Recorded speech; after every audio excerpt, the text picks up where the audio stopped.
بسم اللہ الرحمن الرحیم الحمد للہ رب العالمین والصلاة والسلام علی سید الانبیاء والمرسلین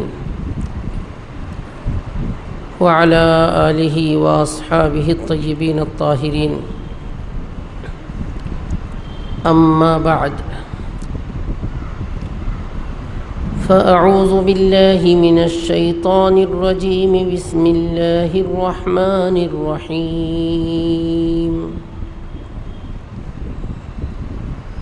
وقال الذي اشتراه من مصر لامرأته أكرمي مثواه عسى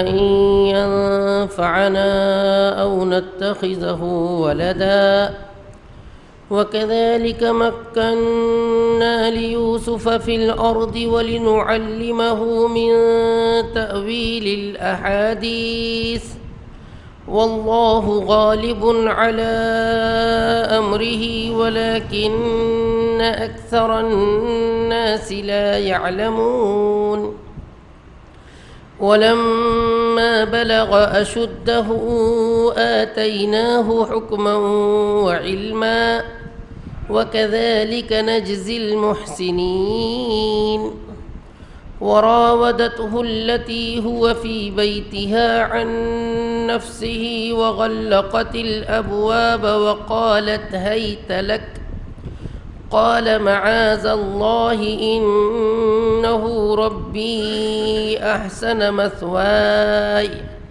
إنه لا يفلح الظالمون ولقد همت به وهم بها لولا أن رأى برهان ربه كذلك لنصرف عنه السوء والفحشاء إنه من عبادنا المخلصين واستبق الباب وقدت قميصه من دبر وألف يا سيدها لدى الباب قالت ما جزاء من أراد بأهلك سوءا إلا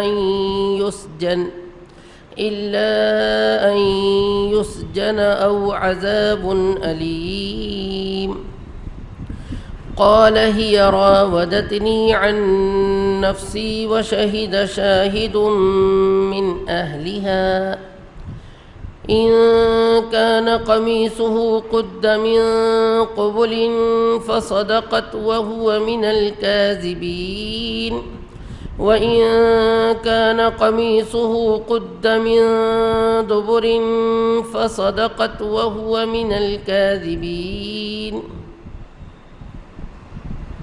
وإن كان قميصه قد من دبر فصدقت وهو من الكاذبين فلما رأى قميصه قد من دبر قال إنه من كيدكن إن كيدكن عظيم يوسف أعرض عن هذا واستغفري لذنبك إنك كنت من الخاطئين صدق الله العلي العظيم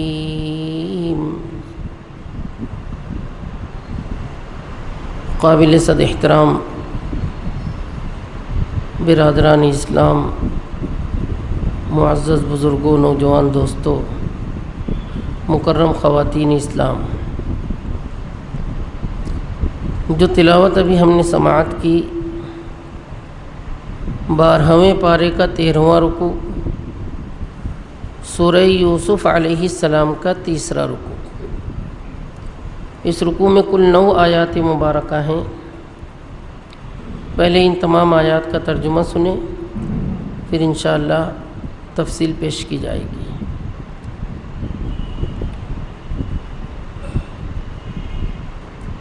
مصر میں جس شخص نے ان کو خریدا اس نے اپنی بیوی سے کہا کہ اس کو عزت کے ساتھ رکھنا، مجھے امید ہے کہ یہ ہمیں فائدہ پہنچائے گا یا ہم اس کو بیٹا بنا لیں گے۔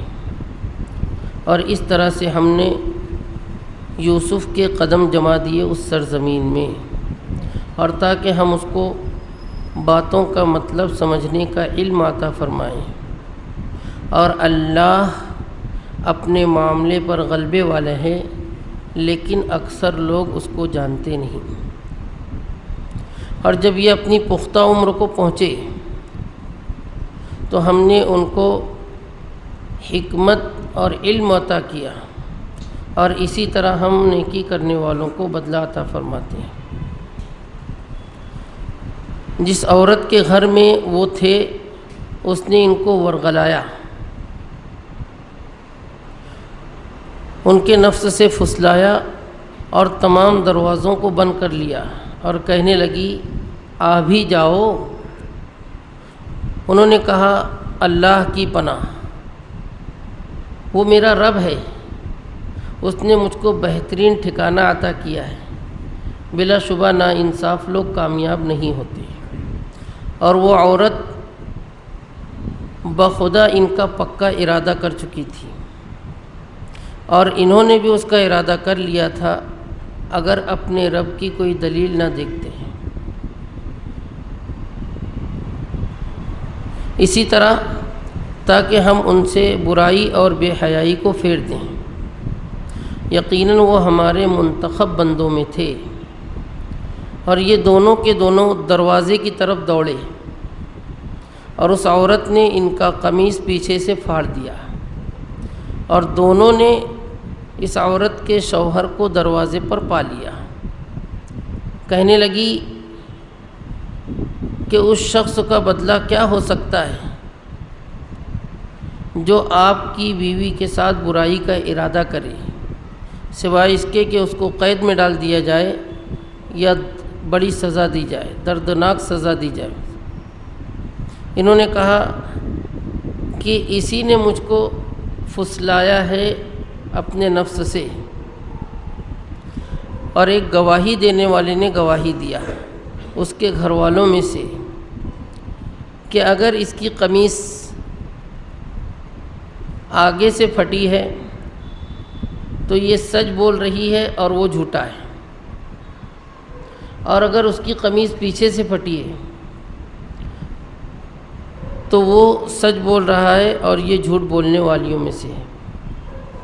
پھر جب اس نے دیکھا کہ قمیص پیچھے سے پھٹی ہوئی ہے تو کہنے لگے کہ یہ تمہارے فریب میں سے ہے، یقیناً تم عورتوں کا فریب بڑا ہوتا ہے۔ یوسف تو اس سے درگزر فرما اور تو اپنے گناہ کی معافی مانگ، یقیناً تو ہی خطا کاروں میں سے ہے۔ یہ پورے رکوع مبارک کا ترجمہ ہوا۔ قرآن کریم میں واقعات کے ان پہلوؤں کو چھوڑ دیا جاتا ہے جو خود بخود سمجھ میں آ جائیں، یا پھر جس میں عبرت اور نصیحت کی بات یا نہیں ہوتی یا کم ہوتی ہے، اس کو نظر انداز کر کے خاص حکمت اور عبرت کی باتیں بیان کی جاتی ہیں۔ دوسرے رکوع کے اخیر میں ہم نے سنا کہ حضرت یوسف علی نبینا وعلیہ الصلاۃ والسلام کو بھائیوں نے قافلے والوں سے فروخت کر دیا۔ تاریخی روایات میں لکھا ہے کہ سودا کر لینے کے بعد، چند دراہیم میں بیچ دینے کے بعد، یہ لوگ قافلے والوں کی طاق میں لگے رہے کہ کہیں اس کو چھوڑ کر نہ چلے جائیں اور یہ واپس گھر آ کر والد سے مل نہ جائے اور ہمارے کرتوت کا پردہ فاش نہ ہو جائے۔ کچھ دیر قافلے والوں کے ساتھ چلے اور ان سے کہا کہ دیکھو یہ بھگوڑا غلام ہے، باندھ کے رکھنا، کھلا مت چھوڑنا، کہیں بھاگ نہ جائے۔ قافلے والوں نے حضرت یوسف علیہ السلام کو رسیوں میں جکڑ دیا اور کنعان سے مصر تک ایسے ہی لے کر گئے۔ حضرت یوسف علیہ السلام بچے تھے لیکن بولنے کی صلاحیت تھی۔ بھائیوں کے یہ سارے کارنامے خاموشی سے دیکھتے رہے، انہوں نے لب نہیں کھولا اور یہ نہیں بتایا کہ ان سے میرا کیا رشتہ ہے۔ اس کی وجہ ایک تو یہ ہو سکتی ہے کہ اللہ نے پہلے ہی اطلاع دے دی کہ ایک وقت آئے گا کہ تم خود ان کے کارنامے ان کو بتاؤ گے۔ دوسری وجہ بعض مفسرین نے لکھا ہے کہ یوسف علیہ السلام نے یہاں بھی مصر پہنچنے کے بعد بھی 40 سال تک اپنے والد محترم کو کوئی اطلاع نہیں دی کہ میں زندہ ہوں، یہاں ہوں، سلامتی سے ہوں، اس منصب پر ہوں۔ غالباً اللہ نے ان کو منع فرمایا تھا، اور اس میں ایک حکمت مفسرین نے یہ بھی لکھی ہے کہ حضرت یعقوب علیہ السلام کے دل میں جو حضرت یوسف علیہ السلام کی محبت تھی، اس کو اللہ کم کرنا چاہتے تھے، کیونکہ اللہ اپنے مقربین میں سب سے زیادہ اپنی محبت دیکھنا چاہتے ہیں۔ حالانکہ محبت کا معاملہ عجیب ہوتا ہے۔ اس جدائیگی کے بعد حضرت یعقوب علیہ السلام کی محبت اور زیادہ بڑھ گئی تھی، جو فطری محبت ہوتی ہے، جو شفقت پدری ہوتی ہے۔ بہرحال یہ انمول بچہ، یہ قیمتی بچہ، یہ قافلے والے لے کر مصر پہنچے۔ سوچا کہ اس کو فروخت کر کے ہم اپنا روپیہ واپس لے لیں گے، کما لیں گے۔ فروخت کرنے لگے تو اس بچے کی نیلامی شروع ہو گئی۔ ایک خریدار کہہ رہا ہے کہ میں اتنی قیمت دوں گا، دوسرا اس سے بڑھا کر کہہ رہا ہے، تیسرا اس سے بڑھا کر کہہ رہا ہے۔ قیمت بڑھتی ہی چلی گئی۔ یہی بچہ جس کو بھائیوں نے چند درہم میں بیچا تھا، بڑا انمول ثابت ہوا، اور در حقیقت انمول تھا، لیکن اس کی قدر و منزلت بھائیوں نے نہیں پہچانا۔ اس کی دو وجہ ہیں۔ ایک تو ان کا مقصد بیچنا نہیں تھا، ان کا مقصد باپ سے جدا کرنا تھا۔ دوسرے، اس بچے کی کیا قیمت عند اللہ ہے ان کو نہیں معلوم تھی۔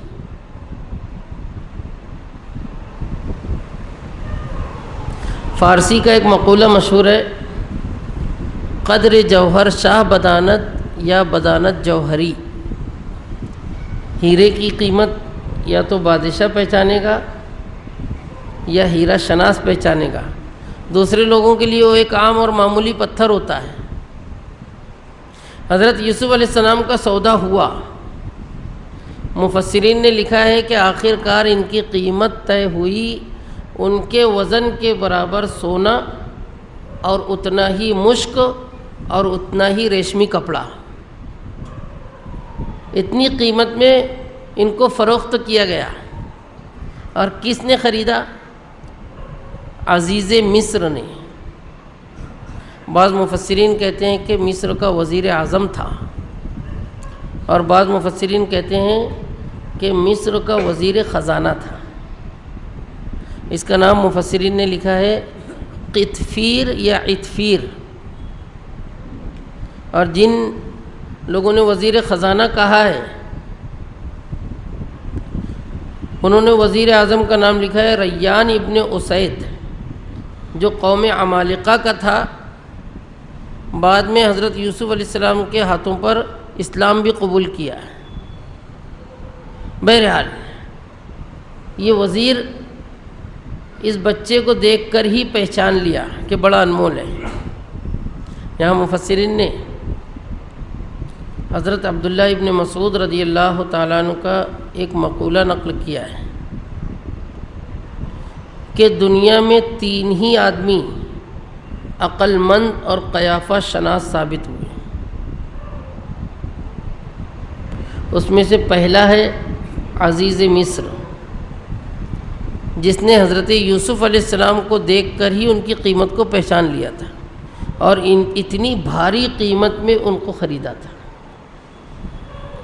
دوسرا نمبر ہے حضرت شعیب علیہ السلام کی وہ صاحبزادی جس نے حضرت موسیٰ علیہ السلام کو دیکھ کر اپنے والد کو مشورہ دیا تھا کہ اللہ اے ابو جان اس کو اپنے گھر میں ملازم رکھ لو، بڑا طاقتور بھی لگتا ہے، بڑا امانت دار بھی لگتا ہے۔ ان خیر من استاجرت القوی الامین، یہ لڑکی بڑی عقل مند اور قیافہ شناس ثابت ہوئی۔ اور تیسرے نمبر پر حضرت عبداللہ ابن مسعود رضی اللہ تعالیٰ عنہ نے ذکر کیا ہے حضرت ابو بکر صدیق رضی اللہ تعالیٰ عنہ کو موت کا وقت ہے، قریب ہے کہ انتقال کر جائیں، لوگ آ کر ایک فرمائش کر رہے ہیں کہ اپنے بعد کسی کو خلیفہ بنا کر جائیے۔ حضرت صدیق اکبر رضی اللہ تعالیٰ عنہ نے فوراً اعلان کر دیا کہ میں اپنے بعد عمر کو خلیفہ بناتا ہوں رضی اللہ تعالیٰ عنہ وارضاہ۔ مرض الوفات میں آپ نے عمر ابن خطاب رضی اللہ تعالیٰ عنہ کو خلیفہ بنایا۔ خاص صحابہ کرام اعتراض کرنے لگے کہ آپ کو کچھ سمجھ بھی رہا ہے، آپ کیا کر رہے ہو؟ حضرت عمر رضی اللہ تعالیٰ عنہ کا خوف، دبدبہ، رعب مشہور تھا، زمانہ جاہلیت سے مشہور تھا۔ ایک شخص نے بطور طعنہ کے کہا کہ اپنے رب کے پاس جا رہے ہو، کیا جواب دو گے؟ کس کو خلیفہ بنا کر آ رہے ہو؟ اس قسم و پرسی کی حالت میں حضرت صدیق اکبر رضی اللہ تعالیٰ عنہ نے کہا تھا کہ میں اپنے رب سے کہہ دوں گا کہ تیری مخلوق میں جو سب سے بہتر تھا اس کو میں نے خلیفہ بنایا ہے تیری مخلوق پر۔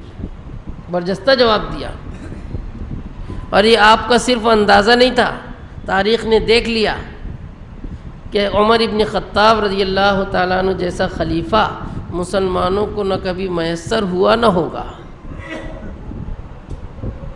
اسلامی فتوحات کا وہ زرین سلسلہ تھا کہ تھمتا نہ تھا کسی سے سیل رواں ہمارا۔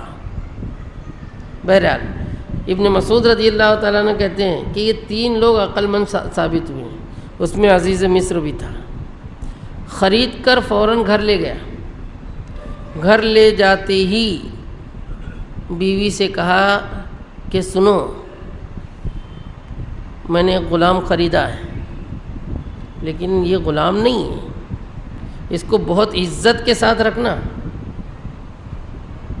اور بہت اس کی خاطر مدارات کرنا۔ بڑا پیارا بچہ معلوم ہوتا ہے، امید ہے کہ ہمیں نفع دے گا یا کم از کم ہم اس کو اولاد بنا لیں گے۔ بعض مفسرین کہتے ہیں کہ وہ خود لا ولد تھا، اولاد نہیں تھی، ایک بہت پیارا بچہ مل رہا ہے، قیمتاً خرید کر لائے ہیں، ہم ان کو اپنا وارث اور بیٹا بنا لیں گے۔ اللہ اپنی قدرت کاملہ جتلا رہے ہیں کہ اس طرح سے ہم نے یوسف کے قدم جما دیے اس سرزمین میں۔ اللہ پاک کے کام بڑی حکمتوں بھرے ہوتے ہیں۔ اپنے اس محبوب اور لاڈلے اور معصوم بندے کو غلامی کے طوق میں ڈھکیلنا نہیں تھا، کنویں کے غار میں موت کے منہ میں ڈھکیلنا نہیں تھا، بلکہ یہ منصب عطا کرنا تھا۔ یہاں مفسرین نے بہت قیمتی بات لکھی ہے، جب کوئی بندہ باکمال ہوتا ہے، اس کی صلاحیتیں اور اس کے ہنر اللہ کو لوگوں کے سامنے لانا رہتے ہیں، تو اس کا سب سے اہم راستہ یہ ہوتا ہے کہ اللہ پاک اس کے لیے حاسدین پیدا کرتے ہیں، لوگ اس سے حسد کرنے لگ جاتے ہیں، اس کے خلاف فقرے اور جملے کسنے لگ جاتے ہیں۔ حضرت یوسف علیہ السلام سے سگے بھائیوں نے حسد کیا، ان کو اٹھا کر لے جا کر پھینک دیا، لیکن یہ حسد کچھ اور بتا رہا تھا۔ حضرت یوسف علیہ السلام کو اللہ نے ایک دیہات سے نکال کر شاہی محل میں پہنچا دیا۔ اللہ کہہ رہے ہیں کہ اس کا ایک اور اہم مقصد تھا کہ حضرت یوسف سے آگے کچھ کام لینا تھا، اس کو بات کا پہلو سمجھانا تھا، من تعویل الاحادیث، بات کی گہرائی سمجھنا، بات کا نتیجہ نکالنا، بات کرنے کا سلیقہ سکھانا۔ کیوں؟ بادشاہ کے گھر میں رہیں گے، یہاں بڑے بڑے عہدیدار بات چیت کریں گے، ان کا انداز تکلم، اور پھر بات کو کس طرح پھیرا جاتا ہے، کس طرح موڑا جاتا ہے، یہ حضرت یوسف علیہ السلام کو سمجھانا مقصد تھا۔ آگے خود شاہی تخت پر بیٹھنے والے، اللہ کہہ رہے ہیں کہ اللہ اپنے معاملے پر غلبہ رکھتے ہیں، لیکن اکثر لوگ سمجھتے نہیں۔ کبھی کبھی دنیاوی مصیبتیں آتی ہیں، تکالیف آتی ہے، پریشانیاں آتی ہیں، ہم صرف اسباب کی بھول بھلائیوں میں کھو جاتے ہیں، لیکن اس کے پیچھے اللہ پاک کیا کرنا چاہتے ہیں، کیا دینا چاہتے ہیں، کیا عطا فرمانا چاہتے ہیں، ہمیں نہیں معلوم۔ اللہ کہہ رہے ہیں کہ اللہ اپنے معاملے پر بڑے پکے ہیں، اکثر لوگ جانتے نہیں۔ دوسری آیت مبارکہ میں اللہ کہہ رہے ہیں کہ جب یہی بچہ بڑی عمر کو پہنچ گیا، پختہ اور مضبوط عمر کو پہنچ گیا، تو ہم نے اس کو حکم اور علم عطا کیا۔ پختہ عمر کیا تھی؟ بعض صحابہ کرام کی رائے یہ ہے کہ اس وقت حضرت یوسف علیہ السلام کی عمر 20 برس کی ہوئی تھی۔ بعض مفسرین صحابہ کہتے ہیں کہ 33 برس میں آپ کو نبوت ملی، اور بعض کا قول ہے کہ 40 برس کی عمر پختہ مانی جاتی ہے، 40 برس کی عمر میں نبوت عطا کی جاتی ہے۔ اب نبوت حضرت یوسف علیہ السلام کو ملی ہے۔ اللہ کہہ رہے ہیں وَكَذَلِكَ نَجْزِي الْمُحْسِنِينَ، نیکی کرنے والوں کو ہم ایسا ہی بدلہ عطا فرماتے ہیں۔ احسان یعنی اخلاص کے ساتھ نیکی کرنا۔ جو بھی بندہ اخلاص کے ساتھ عمل کرے گا، اللہ پاک اس کو دنیا میں بھی ترقی عطا فرمائے گا، آخرت میں بھی ترقی عطا فرمائے گا۔ شرط اخلاص ہے، خالص اللہ کے لیے عمل کیا جائے۔ یہ دو آیات مبارکہ میں اللہ پاک نے اپنی قدرت کا نمونہ ظاہر کیا۔ اس رکوع کی تیسری آیت مبارکہ سے ایک خاص واقعہ پیش کیا جا رہا ہے۔ حضرت یوسف علیہ السلام جس ملکہ کے گھر میں تھے، شوہر نے تو کہا تھا کہ اس کو بیٹا بنانا ہے، اس کو عزت سے رکھنا ہے، لیکن معاملہ برعکس ہوا کہ وہی ان کی عزت کی دھجیاں اڑانے پر آ گئی۔ اس کا نام بعض مفسرین نے راعیل لکھا ہے اور بعض مفسرین نے زلیخا لکھا ہے۔ مشہور تو زلیخا ہے۔ یہاں ایک اور اہم بات ہم سن لیں کہ قصہ کہانیوں کی شکل میں جو یوسف و زلیخا کی کہانی مشہور ہے، اس میں اس واقعے کو بہت ہی زیادہ نمک مرچ لگا کر اور رنگین بنا کر پیش کیا گیا ہے۔ بہرحال قرآن کریم میں یہ واقعہ پیش کیا جا رہا ہے کہ زلیخا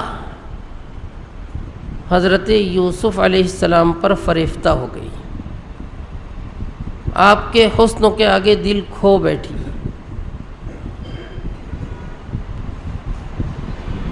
اور بہت کوشش کرنے کے باوجود جب ادھر سے نفیہی میں جواب رہا، انتہا کو پہنچ گئی۔ ایک وقت موقع پا کر اس نے یہ کام انجام دیا جو تیسری چوتھی پانچویں آیت مبارکہ میں پیش کیا جا رہا ہے، کہ اس نے حضرت یوسف علیہ السلام کو ورغلایا، ڈورے ڈالے، اور پہلے ہی یہ انتظام کر رکھا تھا کہ سارے دروازے بند، باہر سے کوئی اندر بھی نہ آ سکے اور اندر سے یہ بھاگ بھی نہ سکے۔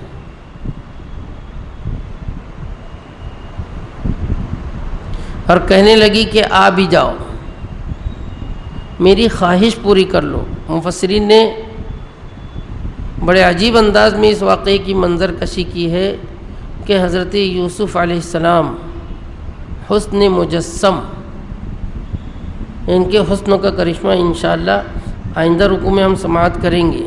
بے انتہا حسین و جمیل، خوبرو نوجوان، سامنے ملکہ ہے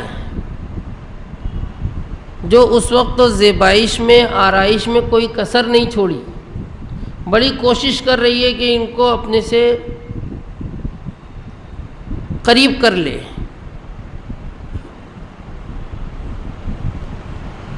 پھسلانے کی، بے حیائی کی کوشش کی۔ حضرت یوسف علیہ السلام نے بڑی عبرت آمیز کلمات کہے، معاذ اللہ، اللہ کی پناہ۔ یہ بات بالکل طے ہے کہ اللہ کی نصرت و مدد کے بغیر گناہوں سے بچنا ناممکن ہے۔ تو سب سے پہلے انہوں نے اللہ کی پناہ چاہی۔ اللہ پاک اپنے انبیاء کو گناہ صغیرہ سے بھی گناہ کبیرہ سے بھی محفوظ رکھتے ہیں۔ اس کے بعد انہوں نے ایک بات پیش کی جو دلیل بھی تھی اور خود زلیخا کے لیے بھی عبرت تھی، کہ بات یہ ہے کہ تیرا شوہر میرا پالنہار ہے، میرا آقا ہے، اور اس نے کتنا بہترین ٹھکانہ مجھے دیا ہے، اب میں اسی کی ناموس پر حملہ کروں، اس کی حرم کے ساتھ غلط کاری کروں؟ یہ تو بڑی ناانصافی ہوگی، اور ناانصافی کرنے والے کبھی فلاح نہیں پاتے۔ اشارہ تھا کہ اس کے گھر میں میں تجھ سے کم رہا ہوں، اس کا نمک کھایا ہوں، نمک حرامی کیسے کر سکتا ہوں؟ تو مجھ سے زیادہ نمک کھائی ہے، تجھے اور زیادہ اس کی عزت کی پاسداری کرنا چاہیے، اور زیادہ احترام کرنا چاہیے۔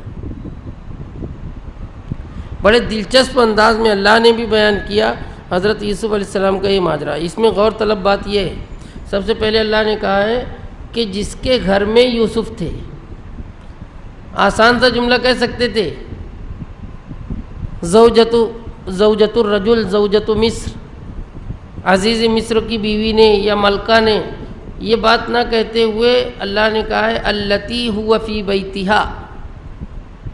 اشارہ اس بات کی طرف ہے کہ حضرت یوسف علیہ السلام کے لیے اس آزمائش سے بچنا بہت دشوار تھا، اسی کے گھر میں رہ رہے تھے۔ اگر انکار کریں گے تو کہیں ایسا نہ ہو کہ گھر سے ہکال دیا جاؤ، اب پتہ نہیں کہاں ٹھکانہ ملے۔ مجبور تھی، اور کوئی رکاوٹ نہیں تھی اپنے ارادے کے پورا کرنے میں، نہ خوف رقیب نہ محتسب کا ڈر۔ لیکن اس وقت تو خوف مانے ہوا ہے اللہ پاک کا۔ مفسرین لکھتے ہیں کہ زلیخا جس وقت ان کو آمادہ کر رہی تھی، پہلے ان کے حسن کی تعریف کرنا شروع کی۔ آپ کے بال تو اس قدر خوشنما ہیں۔ حضرت یوسف نے کہا کہ مرنے کے بعد سب سے پہلے بال ہی جدا ہوں گے۔ آپ کی آنکھیں کتنی پیاری ہیں۔ حضرت یوسف علیہ السلام نے کہا کہ موت کے بعد یہ بھی چہرے پر بہہ پڑیں گی۔ اس نے کہا کہ آپ کا چہرہ کس قدر حسین ہے۔ حضرت یوسف نے کہا کہ یہ بھی مٹی کی خوراک ہے، یعنی ہر بات پر آخرت اور موت ہی یاد آ رہی تھی ان کو۔ بہت پڑھانے پھسلانے کی کوشش کی، لیکن حضرت یوسف نے انکار کیا۔ چوتھی آیت مبارکہ میں اللہ پاک کہہ رہے ہیں کہ وہ تو ان کا پکا ارادہ کر ہی چکی تھی۔ اگر یوسف علیہ السلام کچھ اللہ کی نشانی نہ دیکھتے تو وہ بھی ارادہ فرما چکے تھے۔ بہت اہم بات ہے، سمجھنے کی بات ہے۔ ہمن کا لفظ ہے، ہمن، عربی والے توجہ دیں۔ ہم یہم کہا جاتا ہے ارادہ کرنے کو، پختہ ارادہ کرنے کو بھی کہا جاتا ہے، اور دل میں کوئی خیال اور وسوسہ آ جائے اس کے لیے بھی کہا جاتا ہے۔ یہاں دونوں کے ہم کو اللہ نے الگ الگ بیان کیا ہے۔ اس عورت کا جو ارادہ تھا اس کے لیے اللہ نے کہا وَلَقَدْ هَمَّتْ بِهِ، تاکید کے ساتھ اور قسم کے الفاظ کے ساتھ کہ وہ تو پکا ارادہ کر چکی تھی۔ کہ یہ کام مجھے کسی بھی قیمت پر کرنا ہے۔ انبیاء کرام معصوم ہوتے ہیں، ان سے اللہ پاک کبیرہ گناہ تو بہت بڑی چیز ہے، صغیرہ گناہوں کا بھی ارتکاب نہیں ہونے دیتا۔ گناہ کا قصد و ارادہ بھی گناہ ہے، لیکن حالات ایسے تھے کہ فطری اور بشری تقاضا ادھر میلان ہو گیا۔ یہ میلان گناہ نہیں ہے، ہم اس کو ذہن میں رکھیں۔ مفسرین نے اس کی مثال لکھی ہے کہ سخت گرمی میں کوئی روزہ رکھے، دوپہر کے وقت پیاس شدید لگ جائے، ایسے میں ٹھنڈا پانی کیسے مرغوب ہوتا ہے؟ پینے کا ارادہ نہیں ہے، روزدار نے تو ارادہ کر لیا ہے کہ میں شام تک پیوں گا ہی نہیں، لیکن ایک فطرت ہے، انسانی تقاضا ہے کہ اس وقت ٹھنڈا پانی چاہیے۔ ایک نوجوان کو جوانی کے اس عالم میں جبکہ حالات بھی سازگار ہوں، قلبی میلان ہو ہی جاتا ہے۔ صحیح حدیث میں حضور اکرم صلی اللہ علیہ وسلم نے ارشاد فرمایا ہے کہ میری امت سے وسوسے کو معاف کر دیا گیا ہے جب تک کہ اس پر عمل نہ کیا جائے۔ یہی وسوسہ تھا حضرت یوسف علیہ السلام کو، دونوں کے خیال میں بڑا فرق تھا۔ پھر آگے اللہ پاک کہہ رہے ہیں اگر وہ اللہ کی کوئی نشانی نہ دیکھتے، عربی گرامر کے اعتبار سے لولا کا لفظ پہلے آنا چاہیے تھا، لیکن یہاں بتانا کچھ اور ہے۔ بتانا یہ چاہتے ہیں کہ حضرت یوسف علیہ السلام اپنے اس ارادے سے ہٹ گئے، لیکن جو تھوڑا سا ارادہ آیا تھا اس دلیل کے دیکھنے کے بعد وہ بھی ختم ہو گیا۔ وہ دلیل کیا تھی؟ قرآن کریم میں اس کا ذکر نہیں کیا گیا۔ اللہ نے کچھ نشانی، کچھ علامات ایسی بتائیں کہ جس سے حضرت یوسف علیہ السلام کے دل کا خیال بھی ختم ہو گیا۔ بعض مفسرین کہتے ہیں وہ دلیل یہی تھی کہ اس وقت حضرت یوسف علیہ السلام کو خوف خدا تھا، فکر آخرت تھی۔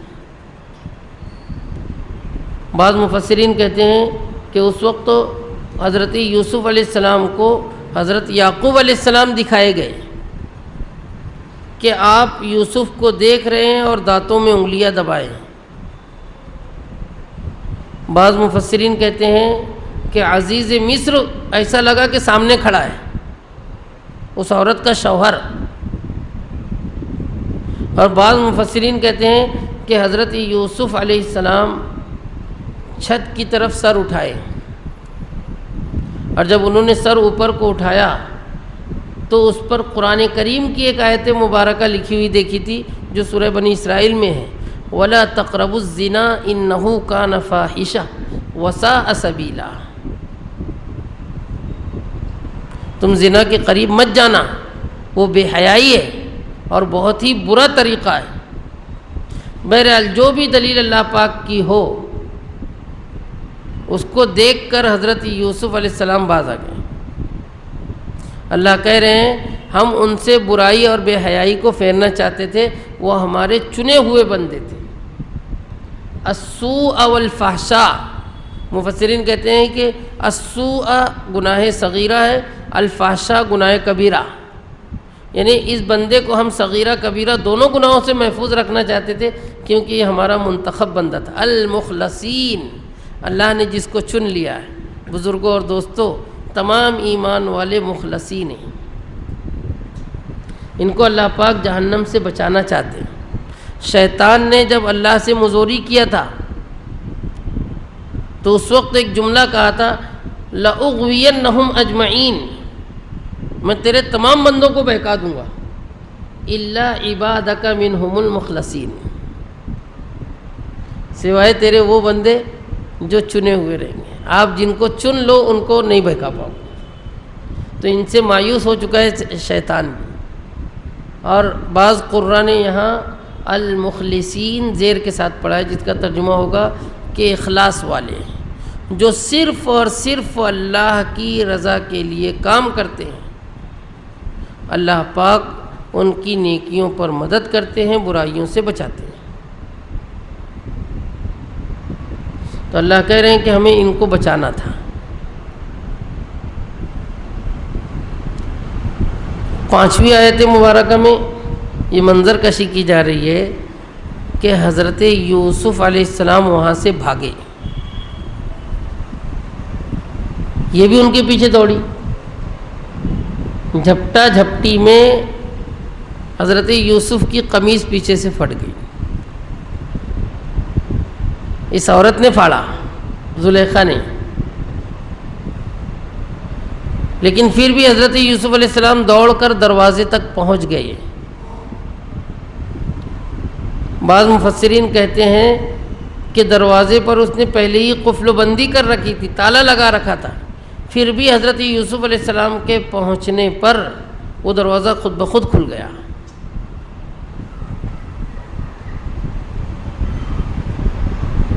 عجیب و غریب معجزہ تھا۔ اور پچھلی آیت میں جو کلمات گئے اس میں یہ اشارہ موجود ہے کہ ایک نہیں کئی دروازے تھے، کئی دروازے بڑا مکان ہونے کی وجہ سے مختلف سمتوں میں بھی ہو سکتے ہیں، کئی دروازے یکے بعد دیگرے بھی ہوتے ہیں، کیونکہ جتنا اونچا اور عالیشان مکان ہوتا ہے اتنے ہی دروازے کے اندر دروازے رہتے ہیں، واللہ اعلم بالصواب۔ بہرحال دونوں اس طرح سے دوڑتے ہوئے دروازے پر پہنچے کہ قمیص پیچھے سے پھٹ چکی ہے اور دروازہ کھلا، دونوں کی دونوں ایک کے بعد دو باہر نکلے۔ اچانک بے وقت عزیز مصر دروازے پر آ کے کھڑے، اس نے اپنے شوہر کو دروازے کے پاس کھڑا پایا، جیسے ہی شوہر کو دیکھی جھٹ سے الزام تھوپ دیا، کہنے لگی وہ رو کر گر گڑا کر کہ دیکھو میرے ساتھ برائی کا ارادہ کر رہا تھا، غلط کام کر رہا تھا۔ ایسے آدمی کی سزا تو سوائے قید خانے یا سخت تکلیف کے ہونا ہی نہیں چاہیے جو تمہاری بیوی کے ساتھ غلط کام کر رہا ہے۔ حضرت یوسف علیہ السلام نبی یہ وقت ہیں، انبیاء کی شرافت ہوتی ہے کہ مجرم کے جرائم کو جہاں تک ہو سکے ڈھانپتے ہیں، لیکن اب تہمت فریق مخالف سے آ گئی ہے۔ حضرت یوسف علیہ السلام بھی جواباً کہہ پڑے کہ معاملہ یہ نہیں ہے، معاملہ کچھ اور ہے، یہ خود مجھ کو ورغلا رہی تھی، پھسلا رہی تھی، مجھ پر ڈورے ڈال رہی تھی۔ اب عزیز مصر کشمکش میں مبتلا ہو گیا کہ کس کے طرف سے فیصلہ کیا جائے، حالانکہ حالات سے وہ اندازہ کر چکا تھا۔ سب سے اہم بات یہ تھی کہ اس طویل مدت میں کبھی اس نے حضرت یوسف علیہ السلام کو کوئی غلطی کرتے ہوئے نہیں دیکھا تھا، کوئی خطا کرتے ہوئے نہیں دیکھا تھا، اور اچانک اتنا بڑا معاملہ سامنے آ گیا۔ لیکن پھر بھی اب بیوی کہہ رہی ہے، بیوی بھی قابل اعتماد تھی، کشمکش میں مبتلا ہو گیا۔ یہاں اچانک اللہ نے ایک اور معجزہ ظاہر کیا کہ اسی گھر میں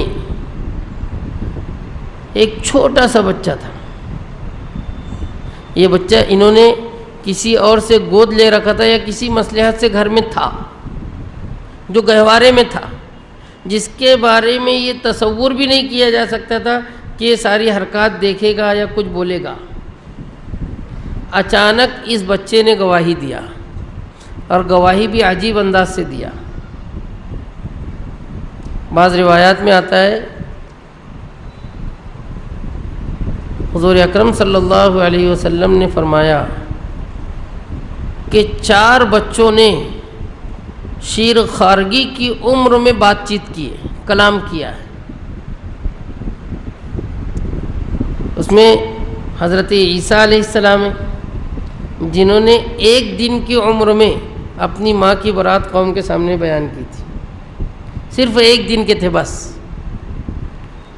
دوسرا واقعہ بنی اسرائیل کے ایک بزرگ جریج کے معاملے میں پیش آیا، ان پر بھی زنا کی تہمت آئی تھی، ایک تفصیلی واقعہ ہے، انشاءاللہ کسی موقع پر ہماری خدمت میں آئے گا۔ تو اس وقت بھی ایک نوزائیدہ بچے نے کلام کر کے جریج کو بے گناہ ثابت کیا تھا۔ تیسرا معاملہ پیش آیا تھا، حضرت موسیٰ علیہ السلام جب چھوٹے سے بچے تھے، فرعون کے محل میں فرعون کو شک ہوا کہ یہی وہ بچہ ہے جس کو میں مارنے کی کوشش کر رہا ہوں۔ اس وقت فرعون کی بیوی کی ایک ماما تھی، خدمتگار، جو بال سنوارنے کے کام پر تھی، اس کی ایک چھوٹی بچی، اس نے کلام کر کے فرعون کو مطمئن کیا تھا۔ اور چوتھا نمبر اس بچے کا ہے کہ چھوٹا سا بچہ تھا، اس نے عزیز مصر کے سامنے ایک کلام کیا۔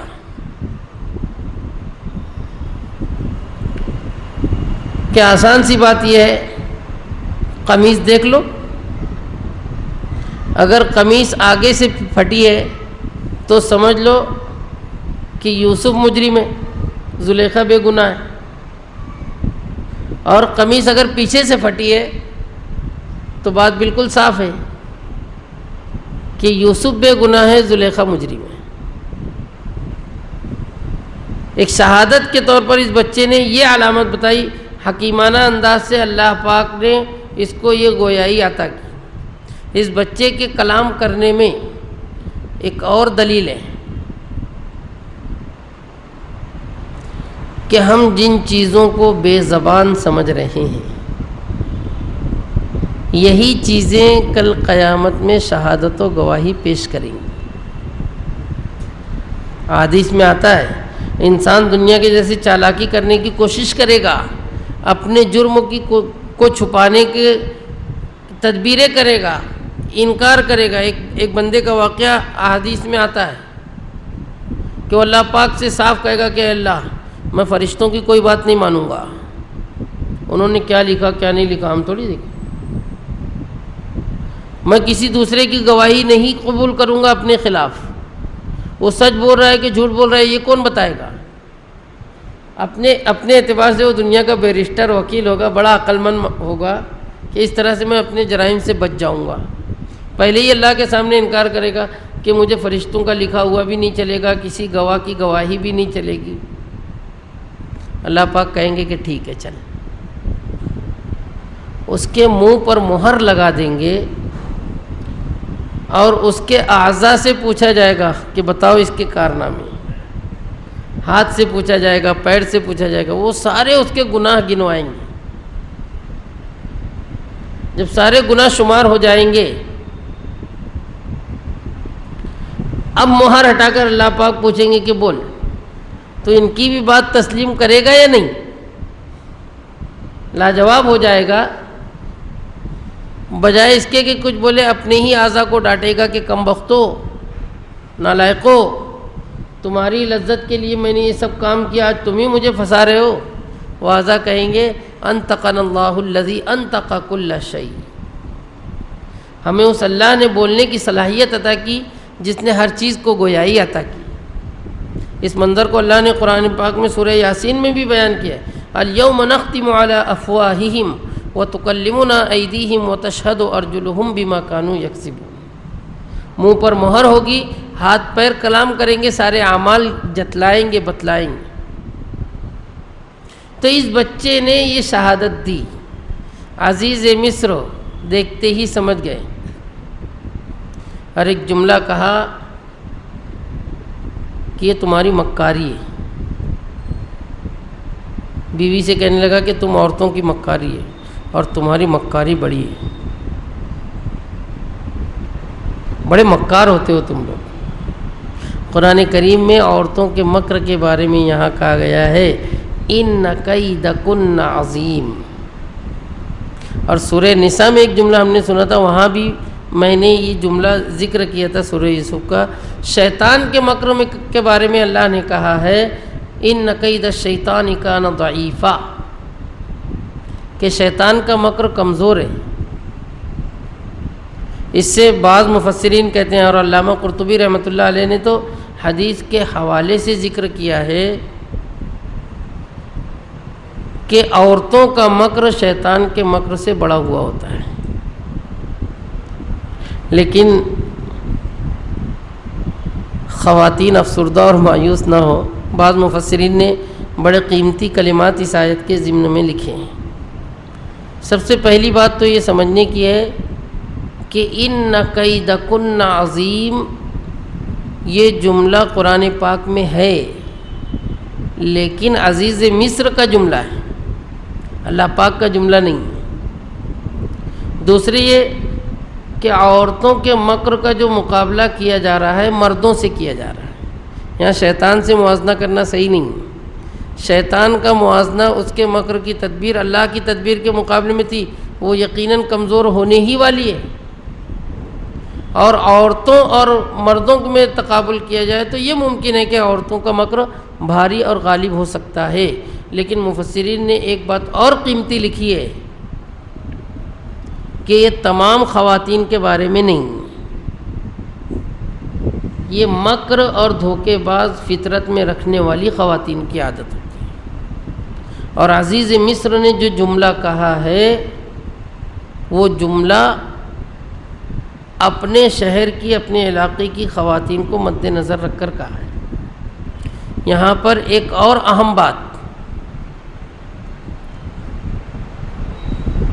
بیوی کو اس طرح کے غلط کام کرتے ہوئے اور ثبوت مل جاتے ہوئے دیکھ کر بھی عزیز مصر آپے سے باہر نہیں ہوا، اس نے کوئی غلط اقدام نہیں کیا، کارروائی نہیں کی، بلکہ بڑی نرمی سے دونوں کو سمجھا رہا ہے۔ اس کی وجہ مفسرین نے یہ لکھی ہے، ایک تو یہ ہو سکتی ہے کہ بے غیرت ہو، بے غیرت افراد کا یہ مزاج ہوتا ہی ہے، جیسا کہ آج یورپ کا مزاج ہے، وہاں اس طرح کی قباحت کو کوئی برائی سمجھی جاتی ہی نہیں کہ بیوی ایسے کام کا ارتکاب کرے۔ یا یہ کہ حضرت یوسف علیہ السلام کے واقعے میں جیسے تمام باتیں خلاف عادت پیش آ رہی ہے، اللہ نے یہاں بھی اس کو اپنے آپ پر قابو دے دیا تاکہ کہیں زلیخا کے ساتھ ساتھ حضرت یوسف کی شان میں بھی کوئی گستاخی نہ ہو جائے۔ علی نبینا وعلیہ الصلاۃ والسلام۔ بہرحال جو بھی معاملہ ہو، اب یہ معاملے کی گہرائی کو، حقیقت کو دیکھ کر اس نے یہ کام کیا کہ اپنی ہی بیوی کو ڈانٹا کہ تیرا مکر ہے۔ پھر حضرت یوسف علیہ السلام کو سمجھایا، یوسف اس بات کو نظر انداز کر دے، اعرض عن ھذا، چشم پوشی کر لے، اس سے فراموش کر دے۔ اور پھر اپنی بیوی سے کہا اپنے گناہ کی معافی مانگ، استغفار کر، یعنی اللہ سے معافی مانگ، یا پھر جس کے ساتھ جرم کی ہے اس سے اپنی خطا کی معافی چاہ، غلطی پر تو ہی ہے، خطا پر تو ہے۔ یہ رکوع تو تمام ہوا، ابھی واقعہ کچھ آگے جاری ہے، لیکن اس رکوع میں کچھ قیمتی باتیں ہمیں بطور عبرت اور سبق کے ملتی ہیں۔ ایک بات مفسرین نے یہ لکھی ہے کہ جس جگہ گناہ کا اندیشہ ہو وہاں سے بھاگ جانا چاہیے۔ راستے بند تھے، پھر بھی حضرت یوسف علیہ السلام اپنی کوشش بھر دوڑے۔ ایک بزرگ عالم دین کا واقعہ مفسرین نے لکھا ہے کہ قید خانے میں تھے، لیکن ہر جمعہ کو غسل کرتے، کپڑے صاف ستھرے کرتے، نماز جمعہ کی تیاری کرتے، اور قید خانے کے دروازے تک جاتے، ان کو قید خانے سے باہر جانے نہیں دیا جاتا۔ وہاں جا کر اللہ سے یہ عرض کرتے کہ اللہ میری طاقت میں اتنا تھا، اب اس کے آگے میرے بس میں نہیں ہے نماز جمعہ ادا کرنا۔ ہر ہفتہ ان کا یہ معمول رہا۔ دروازہ تو ان کے لیے بطور کرامت کھلا نہیں، لیکن بعد میں اللہ نے ان کو بڑے عہدے اور منصب پر فائز کیا۔ یہاں نیک لوگوں کو ایک بہت بڑی عبرت اور سبق یہ ملتا ہے کہ اپنی مقدور بھر نیکی کی احکام الہیہ کی کوشش کرنا چاہیے، جتنی اپنی طاقت میں اتنی کوشش کرو، نتیجہ نکالنا ہمارے ہاتھ میں نہیں ہے۔ جتنا ہماری استطاعت ہے، قوت ہے، طاقت ہے، اتنا کام ہمیں کرنا چاہیے، اور انشاءاللہ ثم انشاءاللہ بندہ اگر کوشش کرے گا تو اللہ کی طرف سے اس کے لیے راہیں ضرور کھلے گی۔ حضرت یوسف علیہ السلام نے کوشش کی، بند دروازے کی طرف دوڑے، مقفل دروازے کی طرف دوڑے، تب بھی اللہ نے بطور معجزہ اس دروازے کو کھول دیا۔ اللہ کی قدرت سے کوئی بھی چیز بالاتر نہیں ہے۔ جہاں راہیں نہ ہوں وہاں سے اللہ پاک راہ عطا فرماتے ہیں۔ مولانا رومی رحمۃ اللہ علیہ نے فارسی کے اشعار میں اس منظر کی خوب منظر کشی کی ہے، جس کا خلاصہ اور ترجمہ یہ ہے کہ تو کوشش تو کر، بھاگ تو جا جیسا کہ یوسف بھاگا ہے دروازے کی طرف، پھر دیکھ اللہ کی مدد تیرے کیسے شامل حال ہوتی ہے۔ سب سے اہم سبق جو مل رہا ہے کہ تنہائی کے گناہ سے اپنے آپ کو بچانے کی انتہائی کوشش کرنا چاہیے۔ ایک روایت درمیان میں رہ گئی بیان کرنے سے کہ حضرت یوسف علیہ السلام کے دل میں جیسے ہی خیال آیا تھا،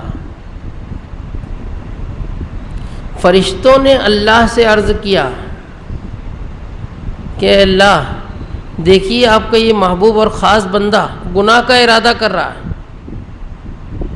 اللہ نے فرشتوں سے کہا کہ تم انتظار کرو، اگر وہ گناہ کرے تو جیسا گناہ کرے ویسا ہی گناہ لکھ دینا، اور اگر گناہ سے رک جائے تو اس گناہ کی بجائے اس کے نامہ اعمال میں نیکی لکھ دینا۔ یہ بات اچھی طرح نوٹ کرنے کی ہے۔ صحیح روایات میں آتا ہے کہ بندہ جیسے ہی نیکی کا ارادہ کرتا ہے فرشتے نیکی لکھ لیتے ہیں، جب نیکی کر لیتا ہے تو اس کو 10 گنا تک لکھ دیتے ہیں۔ گناہ کا ارادہ کرتا ہے گناہ نہیں لکھا جاتا، اور جب گناہ کر لیتا ہے تو ایک کا ایک ہی لکھا جاتا ہے۔ یہ اللہ کا خالص لطف و کرم، فضل و کرم ہے امت پر۔ اور لکھ لینے کے بعد بھی اگر اس گناہ سے سچی توبہ کر لے، اس کو نامہ اعمال سے ایسے مٹا دیا جاتا ہے جیسے اس نے کیا ہی نہیں۔ التائب من الذنب کمن لا ذنب لہ۔ ایک اور اہم بات کہ کوئی خوبصورت عورت کسی نوجوان کو گناہ کی دعوت دے اور یہ خوف خدا سے اس گناہ سے رک جائے، یہی معاملہ نوجوان عورت کے لیے بھی ہے کہ اس کو کوئی باوجاہت مرد گناہ کی طرف مدعو کرے اور وہ اس سے رک جائے۔ بخاری شریف کی صحیح حدیث میں ہے کہ انشاءاللہ ثم انشاءاللہ اس عمل کی وجہ سے وہ عرش معلیٰ کے سائے میں رہے گا محشر میں، جس دن اللہ کے سائے کے علاوہ کوئی سایہ نہیں رہے گا۔ یہ بہت اونچا عمل ہے، نیک عمل ہے، لیکن یہ سخت گناہ سے بچنا اللہ کی نصرت و مدد کے بغیر ناممکن ہے، اس لیے اللہ کی مدد بھی مانگتے رہیں۔ اور بھی بہت ساری قیمتی باتیں اشارات میں اس واقعے میں مل رہی ہیں۔ اللہ پاک ہم سب کو عمل کی توفیق عطا فرمائے، آمین ثم آمین۔ وآخر دعوانا ان الحمد للہ رب العالمین۔ بسم اللہ الرحمن الرحیم۔ الحمد للہ رب العالمین، والصلاة والسلام على سید الانبیاء والمرسلین وعلى آلہ واصحابہ الطیبین الطاہرین۔ لا الہ الا اللہ الحلیم الکریم، سبحان اللہ رب العرش العظیم، والحمد للہ رب العالمین۔ نسألک موجبات رحمتک وعزائم مغفرتک والغنیمۃ من کل بر والسلامۃ من کل اثم۔ لا تدع لنا ذنبا الا غفرته ولا هما الا فرجته ولا مرضا الا شفيته ولا دينا الا أديته ولا حاجة هي لك رضا الا قضيتها يا ارحم الراحمين۔ اللهم إنا نعوذ بك من الهم والحزن ونعوذ بك من العجز والكسل ونعوذ بك من الجبن والبخل ونعوذ بك من غلبة الدين وقهر الرجال۔ ربنا هب لنا من أزواجنا وذرياتنا قرة أعين واجعلنا للمتقين إماما۔ اللهم إنا نسألك من صالح ما تؤتي الناس به من الأهل والمال والولد غير الضال ولا المضل. ربنا لا تزغ قلوبنا بعد إذ هديتنا وهب لنا من لدنك رحمة إنك أنت الوهاب. اللهم اكفنا بحلالك عن حرامك وأغننا بفضلك عمن سواك یا ارحم الراحمین یا ذا الجلال والاکرام یا حی یا قیوم. اپنے فضل و کرم سے ہمیں استقامت عطا فرما. ہر قسم کے صغیرہ کبیرہ گناہوں سے ہماری حفاظت فرما. محض اپنے لطف و کرم سے ہماری تمام برائیوں کو معاف فرما. اے اللہ اخلاص اور تقوی کی دولت عطا فرما. اپنے فضل و کرم سے اپنے کلام مقدس کی عظمت ہمارے قلوب میں پیوست فرما. اے اللہ اس کی رہنمائی اور ہدایت سے ہمیں کامیابی تک پہنچا دیجیے. اے اللہ اس کو ہم سب کے لیے حجت بنا دیجیے. ہمارے خلاف حجت بننے سے حفاظت فرمائیے. اے اللہ ہمارے مجمع کے تمام حاضرین و حاضرات کی جائز اور نیک تمناؤں کو پورا فرما. جو بیمار ہیں انہیں شفاء کامل عاجل دائم عطا فرما. جو پریشان ہیں ان کی پریشانیوں کو دور فرما. جو تنگی معاش سے دوچار ہیں انہیں رزق حلال وسعت کے ساتھ عطا فرما. اے اللہ جو مقروض ہیں ان کی قرضوں کی ادائیگی کے انتظام فرما. تمام عالم کے مسلمانوں کی جان و مال عزت و آبرو کی حفاظت فرما. بالخصوص غزہ و فلسطین کے مسلمانوں کے ابتلا کو ختم فرما. اے اللہ تمام عالم کے مسلمانوں کے بے حسی کو ختم فرما. ہمیں حساس بنا دیجیے. اتحاد کی دولت ہمیں عطا فرما. گمراہ کن عقائد و اعمال سے ہماری حفاظت فرما. محض اپنے لطف و کرم سے ہمیں فقہ فی الدین کی دولت عطا فرما. اے اللہ اپنے محبوب صلی اللہ علیہ وسلم کی شفاعت میں ہمیں حصہ عطا فرما. آپ کے دست مبارک سے جام کوثر عطا فرما. بروز محشر عرش کا سایہ عطا فرما. بغیر حساب کتاب کے جنت الفردوس میں داخلہ ہم سب کا مقدر فرما. ربنا تقبل منا انك انت السميع العليم وتب علينا انك انت التواب الرحيم. وصلى الله تعالى على خير خلقه سيدنا ونبينا ومولانا محمد وعلى آله واصحابه اجمعين والحمد لله رب العالمين.